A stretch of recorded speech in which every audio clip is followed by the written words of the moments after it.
So, ladies and gentlemen, a very warm welcome to today's interactive session. Today, with us, we have our distinguished guest. But before that, let me introduce ourselves. Our team consists of Mr. Rudransh Tripathi, Ms. Neha Mathur, and I, Tushar Mishra. And our guest for today is none other than Mr. B.D. Nathani. Mr. Nathani has a varied experience in sales, marketing, and retailing for around 30 years, a true salesman who started his career in 1978 as sales executive, finally achieved his ambition to become CEO. It has been a long but very satisfying and successful journey. During his 30 years of stint with FMCG, OTC, footwear, apparels, and lifestyle brands, he has been instrumental in the most successful product and brand launches, which include Halls, Chiclets, Garlic Pearls, Natural Herbal Shampoos and Soaps, Lotto Sports Shoes, Disney, Woodland, High Tech, New Balance, and also the launch of Crocs in India. Thank you so much, sir, for your precious time and for giving us the opportunity to have this interaction with you. Now, Thank the you. topic for today's session is how to become a successful leader. Now, sir, the virtual dais is yours. Thank you. Thank you very much. And welcome to the entire young team. And what I have seen in my last 30 years or 4 decades, literally 40 years, which includes industry experience as well as in education also for 7 to 8 years, being connected with BIMTech and Japriya Institute and few more institutes like IMT and Bharatiya Vidyapeeth, etc. My learnings is that I have concluded that there are navratnas of qualities required to be a good leader. So I will spell out all those 9 one by one with a small brief. Then you can ask if any query is there.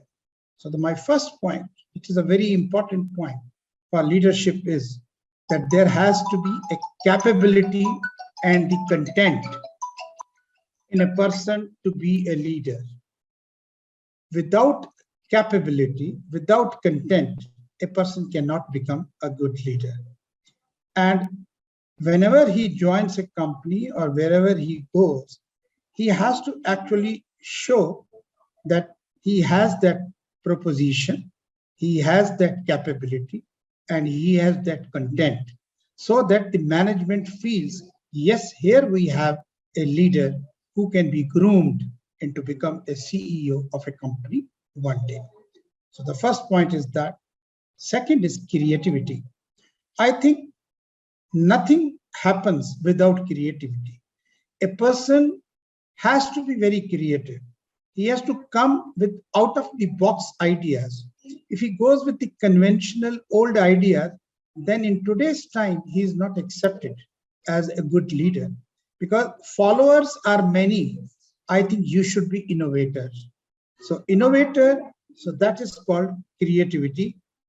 And very frankly speaking, many people have a feeling and there is a perception that creativity is inborn. It's no, I don't think. Creativity can be learned also, and it can be developed also with the proper training, with the proper guidance. And that's why this myth is there that it's a born creativity. Yes, there are cases where it is born, but then there are many cases which proves that with the good learning, good training, a person can learn a lot of creativity. My point number 3 here is confidence. Well, I think all of you will agree with that. Without confidence, nothing happens. You have to be confident of yourself. And how does the other person know that you are confident? That's very important. I may be very self-confident, but my point is the other people with whom I meet, they should feel that I am a confident person. And that is a body language. Your body language will speak for yourself how confident you are. With your shake hand, the way you shake the hands to the person, the way you make the eye contact, that's very important. So I think that is the reason that confidence should flow from your eyes, from your hands, and I call it a body language. The fourth is the courage. The fourth C is courage. The courage is actually a person should be very not only confident but courageous to take decisions of his own and take responsibilities which are given to him, and he should accomplish those tasks very gracefully. That is the courage required from a good leader. Then comes fifth C, which is communication. I tell you, nothing happens without communication. Communication has to be very clear, very concise, and understood by your team, and as well as your superiors. You see, juniors and superiors should understand what you want to convey. If there is a miscommunication, then you cannot become a good leader. So I think communication is basically nice speeches. Communicate in such a way that what you intend to say, the other person also listens the same way what you intend to say. And for that, I will recommend to all students today that they must listen to the good speeches of very good political leaders, very good film actors who really speak very well, and they become our idols. For me, Obama is one of the biggest. He speaks a language which is very emotional and very heartfelt, and he speaks from the heart, simple. And then I think if I go back in the history, the Martin Luther King of USA was one person who spoke what he intended to speak and what he wanted people to understand. So that was a clarity of thought. And then if I look at Indian leaders, I personally feel Mr. Atal Bihari Vajpayee, our ex-prime minister, was a great communicator, not only communicator, but a great orator. And his oratory and his communication both used to be a charismatic level where people used to love him as a leader. Indira Gandhi, another leader who was also a charismatic leader and with a very clear communication. And last but not the least, how can we forget our present Prime Minister, Narendra Modi, a great communicator, a great orator, and he speaks his mind so clearly that I think today his popularity is rising. In last 8 years after becoming Prime Minister, he's even become more popular than what he was 8 years ago. And the reason is his clear thought, his conviction, and the way he communicates. So I think his communication is very, very strong. The next C, the sixth C, is actually character. Now, when I say character, it's linked with integrity. Can you think of a leader without integrity? And the answer is no.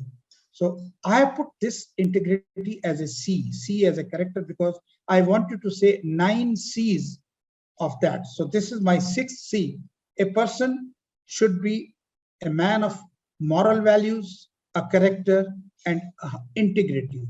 Many people say that he is 50% truthful, he is 80%, his integrity is not doubted.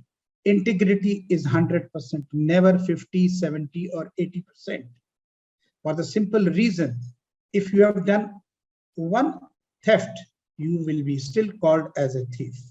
If you have done one thing wrong in a moment of weakness, you are not a person of integrity. So I think your character should speak for itself to become and take the top position as a CEO or as a leader. So character plays a very important role. My 7th point is coaching. What we learn today, what I am doing is after 35 years of industry experience, 7 to 8 years of I have given to actually coaching, mentoring, and training youngsters of today, what I have learned from the market. And I think that gives me a huge satisfaction, because I feel it is my moral responsibility to coach people, to develop young leaders, my future leaders for this country. That's I think I owe to my nation. Eighth point is citizenship. Now, very frankly, I was hearing Indra Nui other day, and I found this word of citizenship from her speech. So, without any, you see, reservation, I say I love this point of citizenship. So, I'm quoting from Indra Nui that country needs a tremendous leaders and citizens who should give back to the society, give back to the country, and give back to the humankind, the entire world, what they can give back, whatever they have got from the society at large, and be a very good citizen for your country. And I will say, become a global citizen. Why only an Indian citizen? Last but not the least is coincidence. For me, in my life, my experience shows that coincidence is nothing but luck, destiny, plays a very important role in anybody's life in their rise or fall. So many people may agree, many people may disagree with my this thought, because they say hard work, perseverance, integrity, all these points are very important. Yes, point taken. But with my personal experiences of my friends and my own, I can say, conviction, luck plays a very important role in anybody's life. And why I say luck, it's basically sometimes destiny brings you at the right place at the right moment at the right time. If you are at the right place at the right time, you become a victorious, and many people miss the bus. So these are the 9 C's which I have got for all of you youngsters to learn from to become a good leader. Of course, 8 points were which are in your hands. Ninth point, leave it to God. That is your destiny, that is your luck.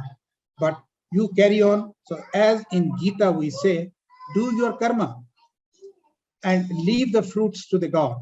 So similarly, do your good karma.